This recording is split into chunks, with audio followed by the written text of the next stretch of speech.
আমার বোনদের রক্ত তাদের বিচারের দাবিতে দাঁড়িয়েছে।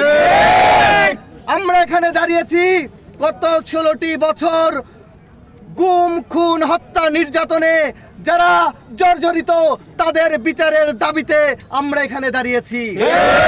আপনারা জানেন কথায় কথায় গুম করে নিয়ে যেত। আপনারা একটা ভিডিও ক্লিপ শুনেছেন যে আব্বা বাবা তুমি কাঁদছো যে, তাকে মুহূর্তের মধ্যে গুলি করে মেরে ফেললো। আপনারা জানেন গত 16টি বছরে সাগর রুনির মতো একটা চাঞ্চল্যকর হত্যাকাণ্ডের কোনো বিচার তারা করতে পারেনি। আপনারা দেখেছেন শুধুমাত্র ছাত্র জনতারা এই অভ্যুত্থানে 5 জন সাংবাদিকও জীবন দিয়েছে, কিন্তু আমরা এখন পর্যন্ত দেখিনি এই সাংবাদিকদের বিচারের দাবিতে বড় কোনো প্রোগ্রাম হচ্ছে। আমরা আজকে গণ অধিকার পরিষদ 64টা জেলায় একযোগে প্রধান উপদেষ্টা মহোদয় ডিসি মহোদয়ের মাধ্যমে আমরা মাননীয় প্রধান উপদেষ্টার কাছে আজকে স্মারকলিপি দিচ্ছি।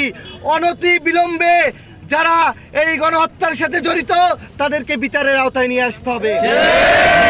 বাংলাদেশে বিপ্লব হয়েছে, কিন্তু আপনারা যদি লক্ষ্য করেন সিরিয়ার বিপ্লবের কথা, বিপ্লব সংগঠিত হওয়ার সাথে সাথে তারা কিন্তু তাদের সংবিধান বাতিল করে দিয়েছে। তারা বিপ্লবী সরকার গঠন করেছে। যে কর্মকর্তারা এর সাথে জড়িত তাদেরকে কিন্তু প্রকাশ্যে মৃত্যুদণ্ড দেওয়া হয়েছে। বাংলাদেশে কি হয়েছে? ঘোড়ার ডিম হয়েছে বাংলাদেশে।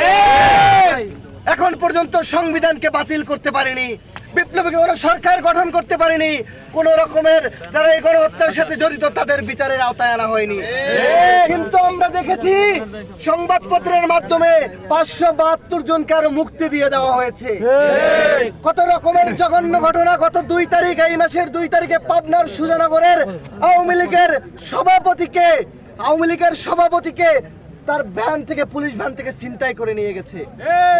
কত রকমের অরাজকতা সৃষ্টি করার জন্য সেই দিল্লিতে থেকে ঘোষণা দিচ্ছে হরতাল, অরাজকতা সৃষ্টি করার মতো ঘটনা।